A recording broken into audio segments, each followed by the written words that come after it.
Dear students, आज हम एक बहुत ही इम्पोर्टेंट टॉपिक डिस्कस करने जा रहे हैं। टॉपिक का नाम है प्लांक्स क्वांटम थ्योरी, या इसको हम कहते हैं Planck's quantum theory for black body radiations. Actually Planck's ने यह थ्योरी प्रपोज की थी ब्लैक बॉडी रेडिएशंस को एक्सप्लेन करने के लिए। अब ये ब्लैक बॉडी क्या होती है, ब्लैक बॉडी रेडिएशंस क्या होते हैं, पहले हम उस चीज़ को समझेंगे, थोड़ा उसको एक्सप्लेन करेंगे, फिर उसके बाद हम बात करेंगे प्लांक्स क्वांटम थ्योरी की। तो चलिए पहले इसमें देख लेते हैं इसमें बेसिक टर्म्स क्या आती हैं। सपोज ये कोई ऑब्जेक्ट पड़ी हुई है, जब इस ऑब्जेक्ट के साथ इस ऑब्जेक्ट के ऊपर लाइट आके फॉल करती है तो तीन पॉसिबिलिटीज़ हैं, तीन पॉसिबिलिटीज़ होती हैं। या तो लाइट इसके साथ टकरा के वापस मुड़ जाए, जिसको हम कहते हैं रिफ्लेक्शन ऑफ लाइट, या लाइट इसके अंदर एब्जॉर्ब हो जाए, लाइट इसके अंदर एब्जॉर्ब हो जाए, या थर्ड पॉसिबिलिटी है कि जो रेडिएशंस आ रही हैं, जो लाइट आ रही है, वो इसमें से पास ऑन हो जाए, इसको हम कहते हैं ट्रांसमिशन।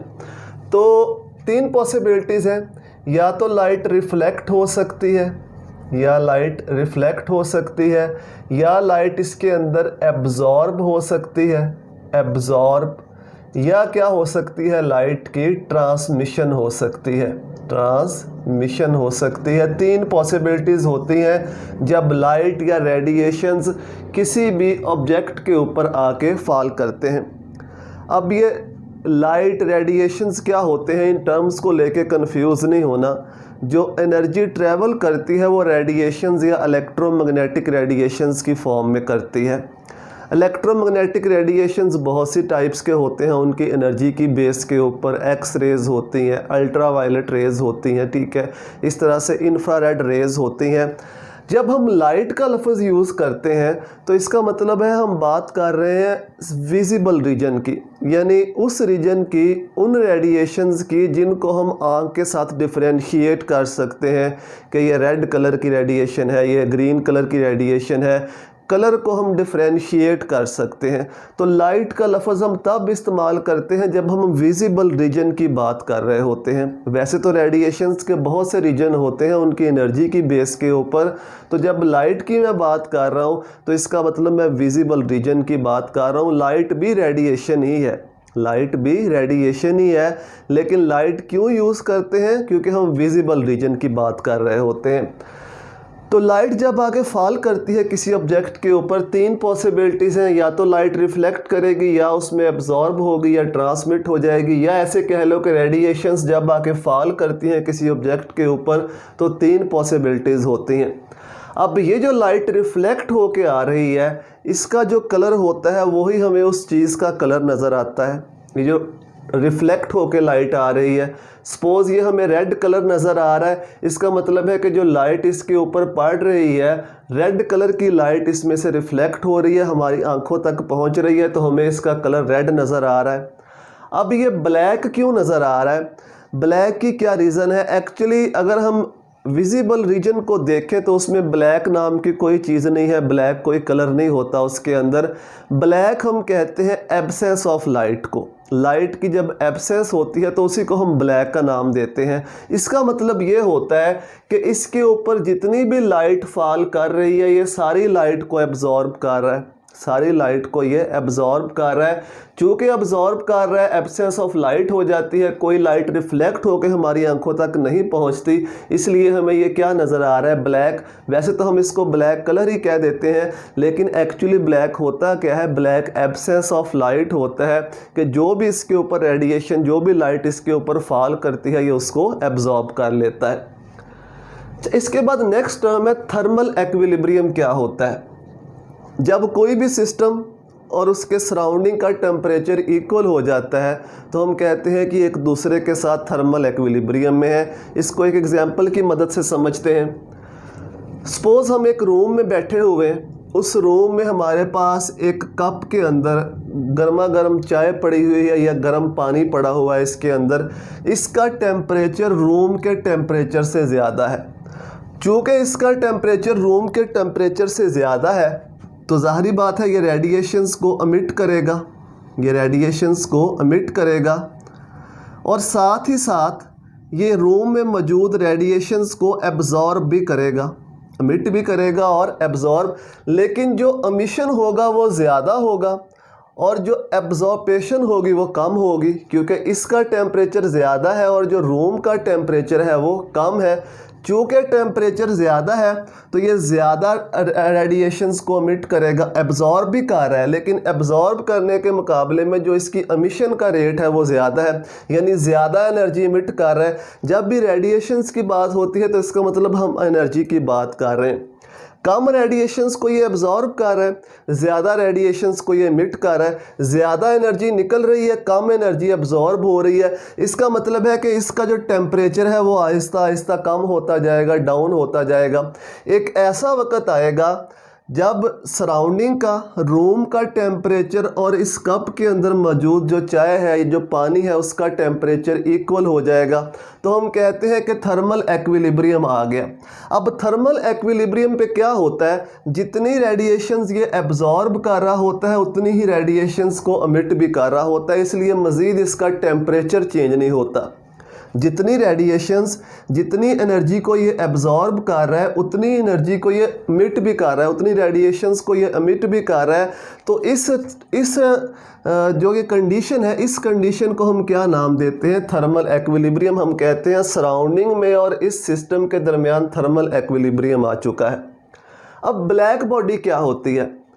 ब्लैक बॉडी एक ऐसी बॉडी है जिसके ऊपर जितनी भी रेडिएशंस फॉल करती हैं वो उसको अपने अंदर एब्जॉर्ब कर लेता है। अब इसको ब्लैक बॉडी क्यों कहते हैं, ये मैंने आपको यहाँ पे बताया कि ये जो ब्लैक कलर है ये हमें ब्लैक क्यों नज़र आता है, क्योंकि इसके ऊपर जितनी भी लाइट फॉल कर रही है ये सारी की सारी लाइट को, सारी की सारी रेडिएशन को क्या कर रहा है, अपने अंदर एब्जॉर्ब कर रहा है, इसीलिए हमें ये ब्लैक नज़र आता है। इसीलिए ब्लैक बॉडी ऐसी बॉडी को कहा जाता है, इसका नाम इसीलिए ब्लैक बॉडी रखा गया है कि इसके ऊपर जितनी भी मैक्सिमम रेडिएशंस, जितनी भी रेडिएशंस इसके ऊपर आके फॉल करती हैं ये उनको एब्जॉर्ब कर लेता है। और एक बात याद रखनी है कि कोई भी चीज़ जितनी अच्छी एब्जॉर्बर होती है उतनी ही अच्छी एमिटर भी होती है, यानी अगर ज़्यादा रेडिएशंस को, ज़्यादा वेवलेंथ्स को ये एब्जॉर्ब करेगी तो ज़्यादा रेडिएशंस और ज़्यादा वेवलेंथ्स को ये एमिट भी करेगी। तो ब्लैक बॉडी ऐसी बॉडी को कहते हैं, लाजमी नहीं इसका कलर ब्लैक हो, कलर के लिहाज से इसको ब्लैक बॉडी नहीं कहा जाता, बल्कि इसको जो एब्जॉर्पेशन है, रेडिएशन की एब्जॉर्पेशन है, जितनी मैक्सिमम एब्जॉर्पेशन होगी, जो बॉडी मैक्सिमम एब्जॉर्पेशन कर सकती है उसको हम ब्लैक बॉडी कहते हैं। अगर वो मैक्सिमम एब्जॉर्पेशन करेगी तो मैक्सिमम एमिशन भी करेगी। इसकी बेहतरीन एग्जांपल चारकोल है। चारकोल की मदद से हम एक बहुत अच्छी ब्लैक बॉडी को क्रिएट कर सकते हैं, ब्लैक बॉडी को बना सकते हैं। सपोज़ ये हमारे पास कोई सफ़ियर है, इस सफ़ियर के अंदर कोई नैरो होल है, बहुत छोटा सा होल है, नैरो होल। इसके अंदर हम चारकोल को पेस्ट कर देते हैं इसको ब्लैक बॉडी बनाने के लिए। इसकी साइडों में जो चारकोल है उसको पेस्ट कर दिया जाता है। अब जो भी लाइट इस होल में से, इसके अंदर जो भी रेडिएशन इस होल में से इसके अंदर एंटर होगा वो इसके अंदर ट्रैप हो जाएगा, वो इसको एब्जॉर्ब कर लेगी, या एब्जॉर्ब करने के बाद अगर रिफ्लेक्ट भी करेगी तो वो इसके अंदर ही रहेगा, इसके बाहर नहीं निकल सकेगा। हम कहते हैं कि इसने तमाम जो रेडिएशन इसके अंदर आ रहे हैं इनको एब्जॉर्ब कर लिया। अब ज़ाहिर बात है ये रेडिएशंस को एब्जॉर्ब करेगा तो इसका टेम्परेचर भी इंक्रीज़ होगा। रेडिएशंस क्या होते हैं, एनर्जी होती है, एनर्जी को एब्जॉर्ब कर रहा है, रेडिएशंस को एब्जॉर्ब कर रहा है तो इसका टेम्परेचर इंक्रीज़ होगा। अब इस ब्लैक बॉडी को अगर हम हीट करते हैं, सपोज़ इसको हम हीट करते हैं एट 3000 केल्विन टेम्परेचर, इतने टेम्परेचर पर इसको हीट करते हैं। जब इतना ज़्यादा इसको हीट करेंगे तो इसी नैरो होल से ये रेडिएशंस को एमिट भी करेगा।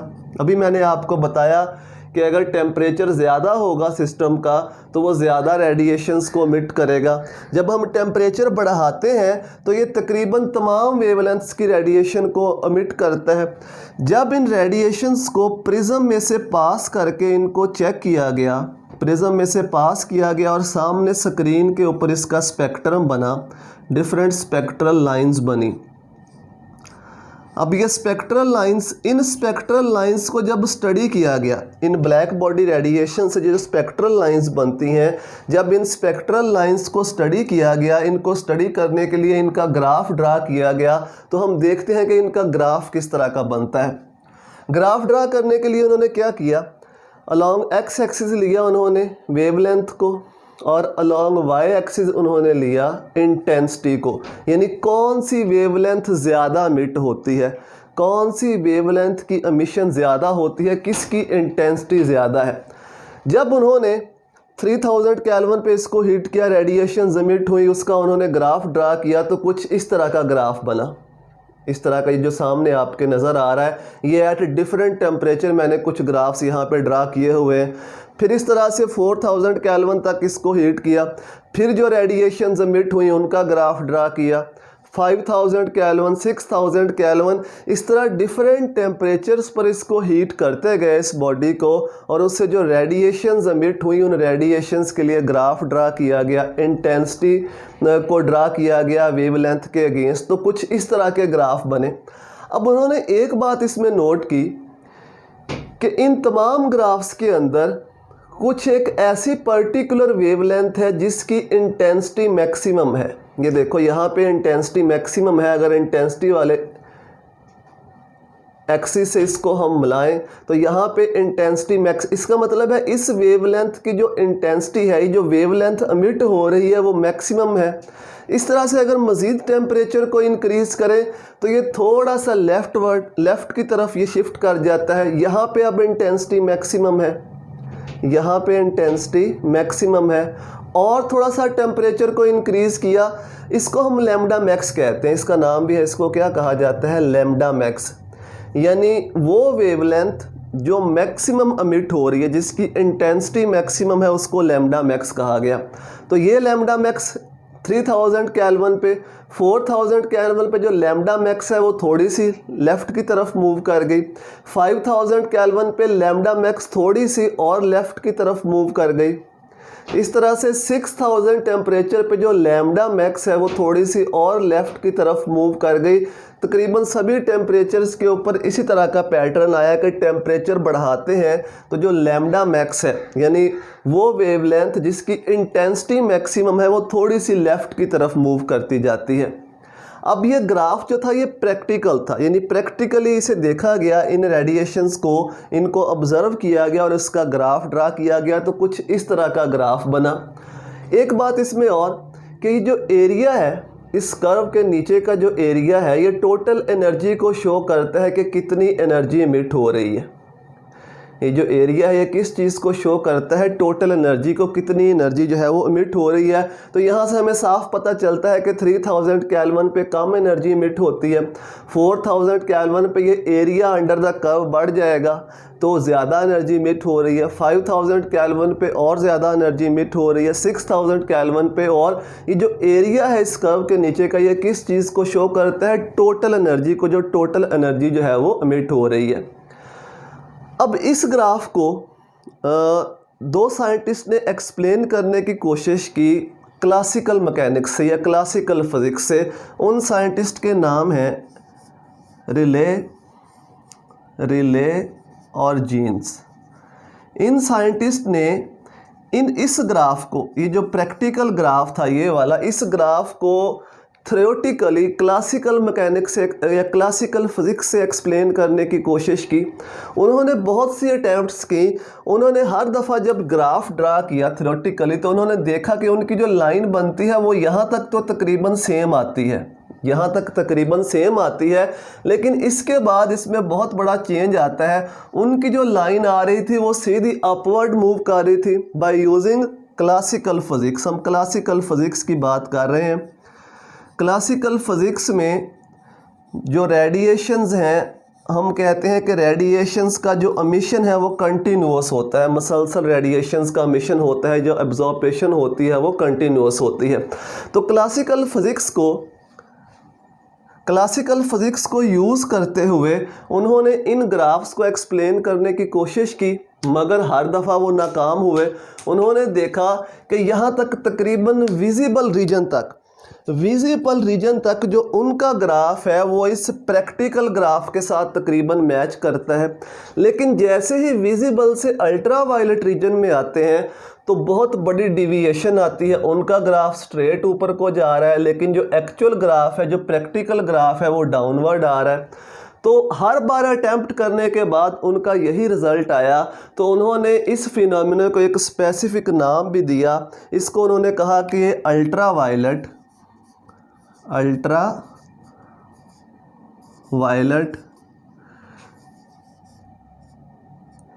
कैटास्ट्रोफी है।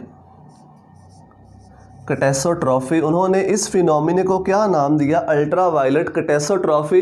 यानी जैसे ही हम अल्ट्रा वायलेट रीजन के करीब पहुंचते हैं तो एक बहुत बड़ा डिविएशन आता है, एक बहुत बड़ा चेंज आता है। तो हर दफ़ा उन्होंने यही रिज़ल्ट ऑब्टेन किया। अब क्लासिकल फिज़िक्स की मदद से या क्लासिकल मैकेनिक्स की मदद से बहुत सी अटैम्प्ट्स की गई इस चीज़ को एक्सप्लेन करने के लिए, लेकिन क्लासिकल फिज़िक्स की मदद से कोई कामयाबी नहीं मिली। उसी दौरान 1900 में एक साइंटिस्ट है मैक्स प्लैंक्स, वो भी इसके ऊपर वर्क कर रहा था, उसने भी इसके ऊपर वर्क किया। उसने भी बहुत सारी अटैम्प्ट्स की इस चीज़ को एक्सप्लेन करने की, लेकिन क्लासिकल मैकेनिक्स को यूज़ करते हुए कोई भी उनको कामयाबी नहीं मिली। लेकिन मैक्स प्लैंक्स में 1900 में एक फार्मूला ड्राइव किया। उस फार्मूले की मदद से इस चीज़ को, इस ग्राफ को एक्सप्लेन किया जा सकता है कि ये ऐसा डिप क्यों आता है। हायर वेवलेंथ की तरफ, जो हायर वेवलेंथ की तरफ इंटेंसिटी है रेडिएशंस की, वो भी कम है। जो लोअर वेवलेंथ की तरफ इंटेंसिटी है वो भी कम है। विजिबल रीजन में ज़्यादा इंटेंसिटी आ रही थी हर दफ़ा। तो उसने एक फार्मूला ड्राइव किया। फार्मूला उसका क्या था? E is equal to h new.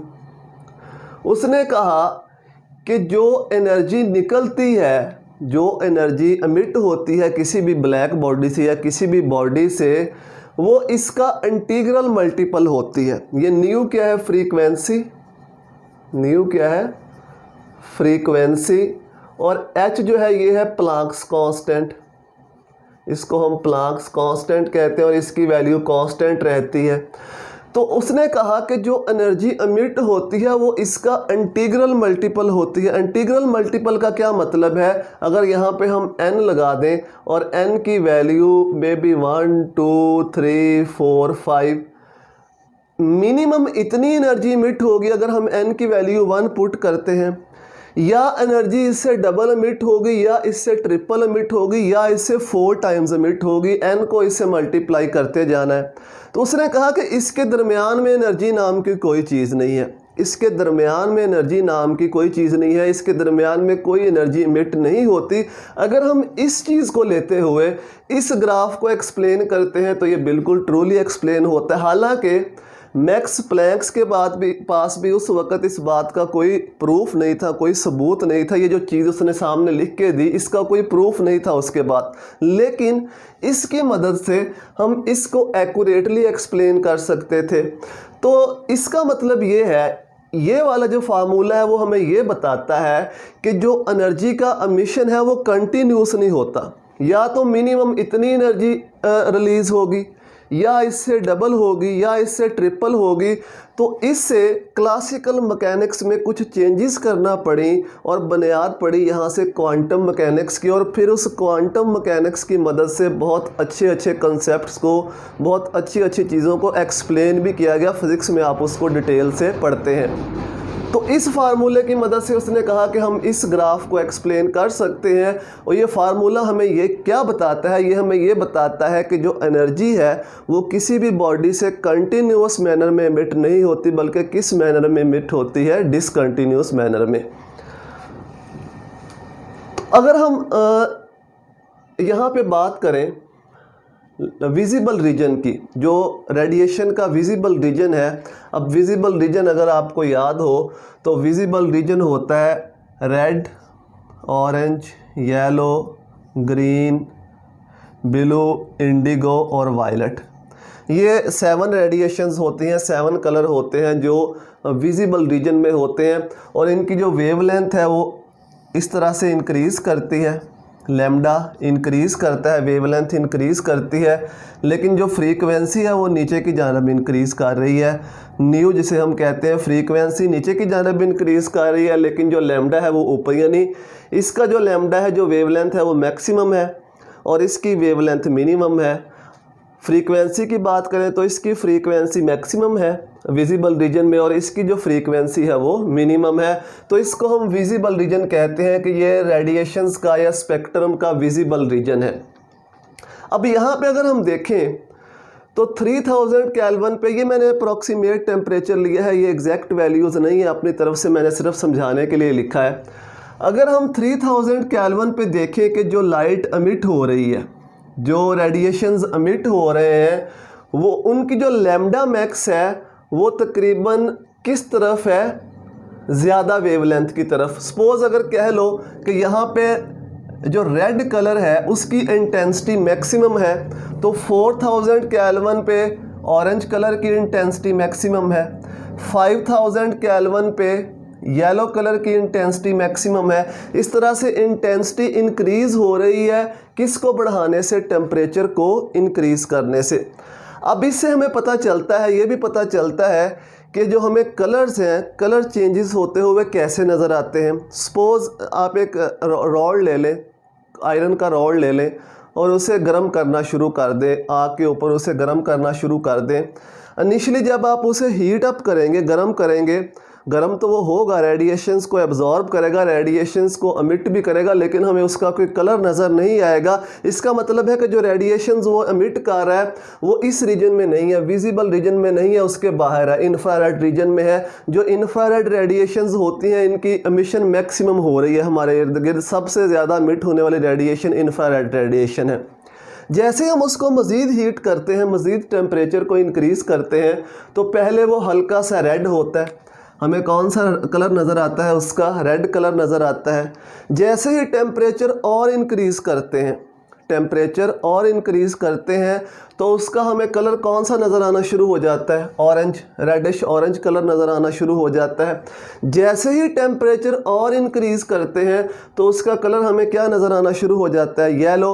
और टेम्परेचर बढ़ाने पे हो सकता है कि वो मेल्ट हो जाए, उसका मेल्टिंग पॉइंट आ जाए और वो मेल्ट हो जाए।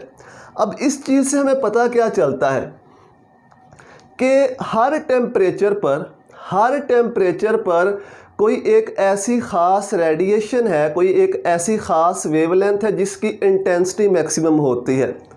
किसी भी टेम्परेचर पर, किसी भी ख़ास टेम्परेचर पर कोई एक रेडिएशन ऐसी है जिसकी इंटेंसिटी मैक्सिमम है, जो मैक्सिमम अमिट होती है।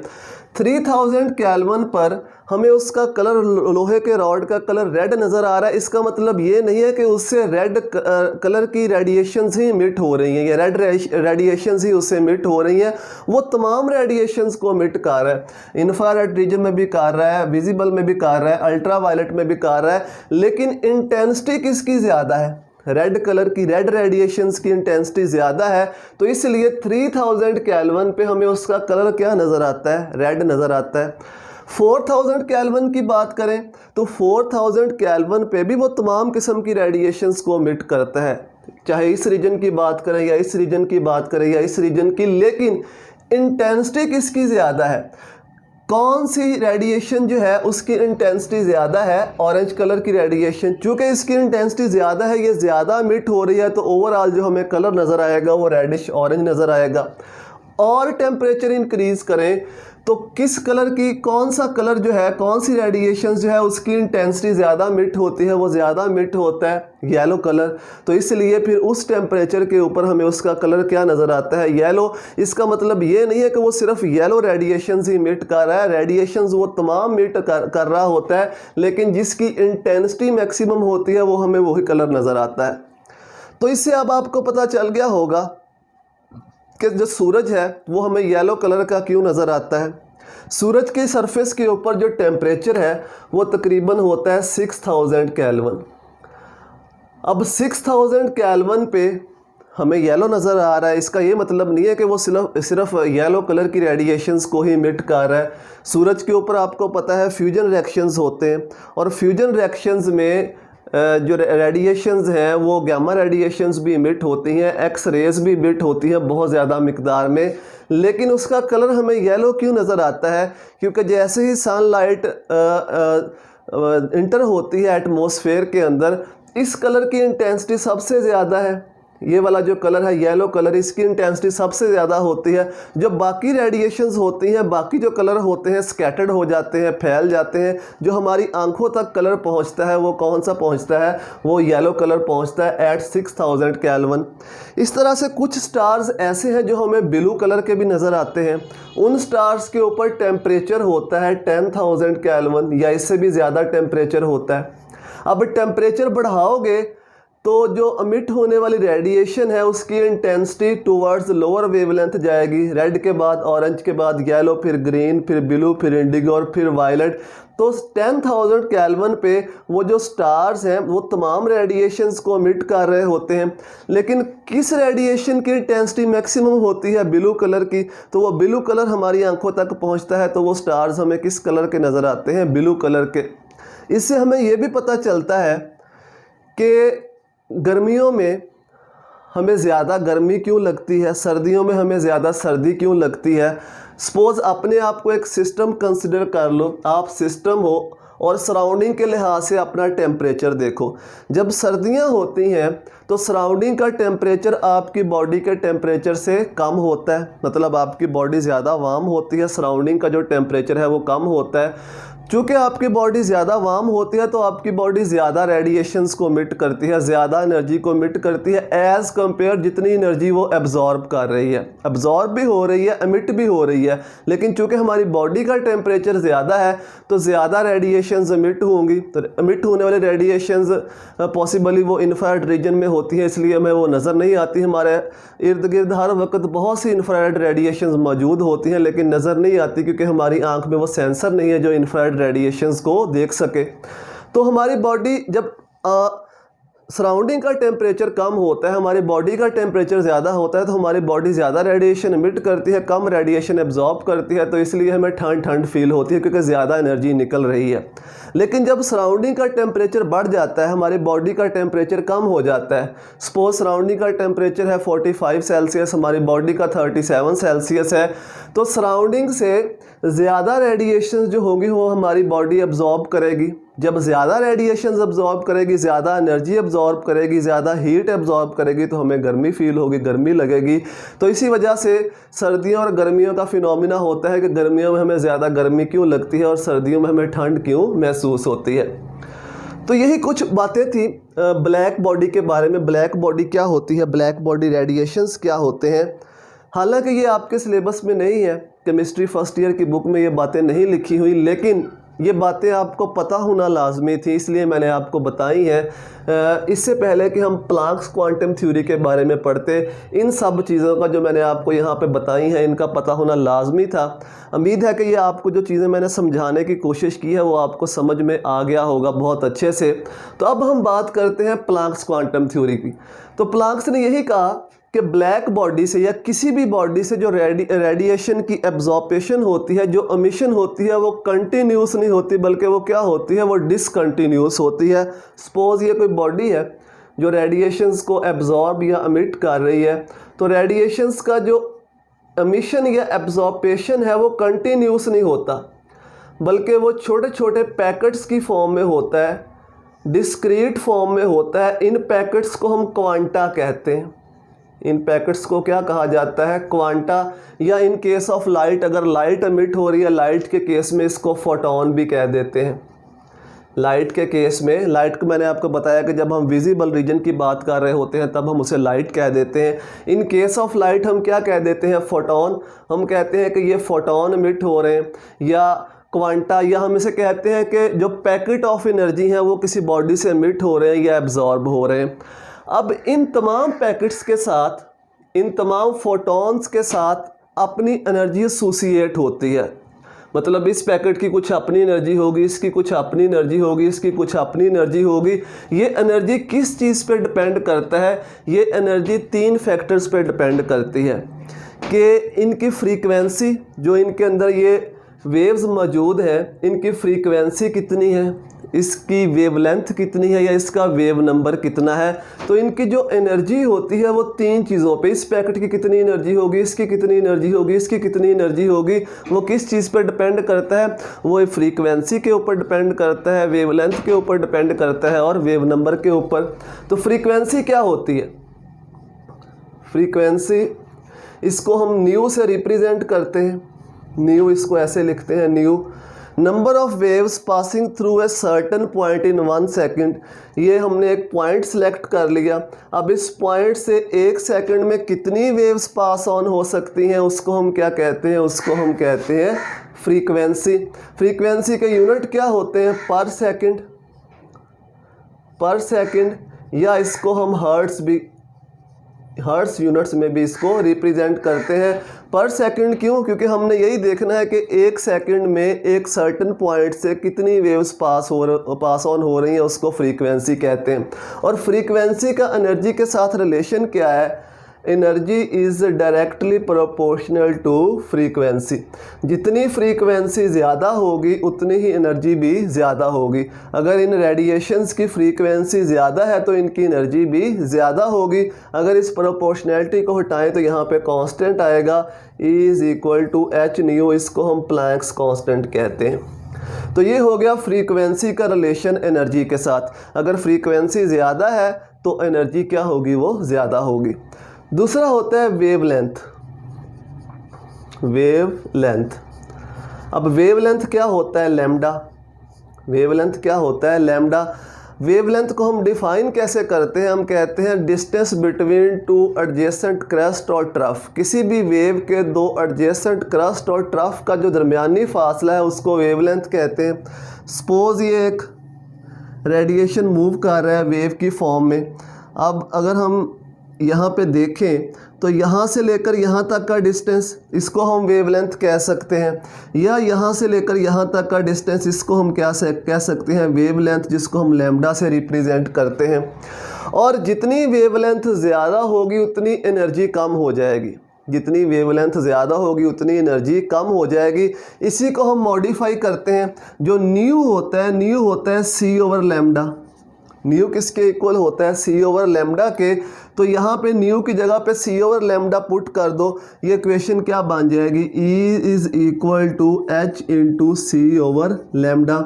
सी भी कांस्टेंट है, एच भी कांस्टेंट है, ये स्पीड ऑफ लाइट है, ये प्लैंक्स कांस्टेंट है। तो E का लैम्डा के साथ क्या रिलेशन बन गया, इन्वर्स रिलेशन। जितनी वेवलेंथ ज़्यादा होगी उतनी एनर्जी कम होगी, ये समझ भी आता है। अगर वेवलेंथ ज़्यादा होगी, वेवलेंथ ज़्यादा होगी तो इस एक सर्टन पॉइंट से कम वेव्स पास होंगी, कम वेव्स पास होंगी। लेकिन अगर वेवलेंथ कम होगी तो 1 सेकंड में इस सर्टन पॉइंट से ज़्यादा वेव्स पास ऑन हो सकती हैं। तो अगर फ्रीक्वेंसी ज़्यादा होगी तो वेवलेंथ कम होगी, ठीक है। अगर फ्रीक्वेंसी ज़्यादा होगी तो वेवलेंथ क्या हो जाएगी, कम हो जाएगी। फ्रीक्वेंसी ज़्यादा तो एनर्जी ज़्यादा, लेकिन अगर वेवलेंथ ज़्यादा है तो एनर्जी क्या होगी, कम होगी। और लास्ट में एक और इसमें आता है वेव नंबर, वेव नंबर। अब ये वेव नंबर क्या होता है, number of waves in a unit area. कोई भी हम यूनिट एरिया सेलेक्ट कर सकते हैं। यूनिट एरिया में भी मीटर भी हम ले सकते हैं, सेंटीमीटर भी ले सकते हैं। सपोज ये हमने यूनिट एरिया ले लिया यहाँ से लेकर यहाँ तक। अब इस यूनिट एरिया के अंदर कितनी वेव्स मौजूद हैं उसी को हम वेव नंबर कहते हैं। इस यूनिट एरिया के अंदर कितनी वेव्स मौजूद हैं वो वेव्स काउंट कर लेनी है, उसी को हम क्या कहते हैं, उसी को वेव नंबर कहते हैं। और इसको न्यू बार से रिप्रेजेंट करते हैं, ऊपर बार लगा देते हैं तो इसको न्यू बार पढ़ते हैं।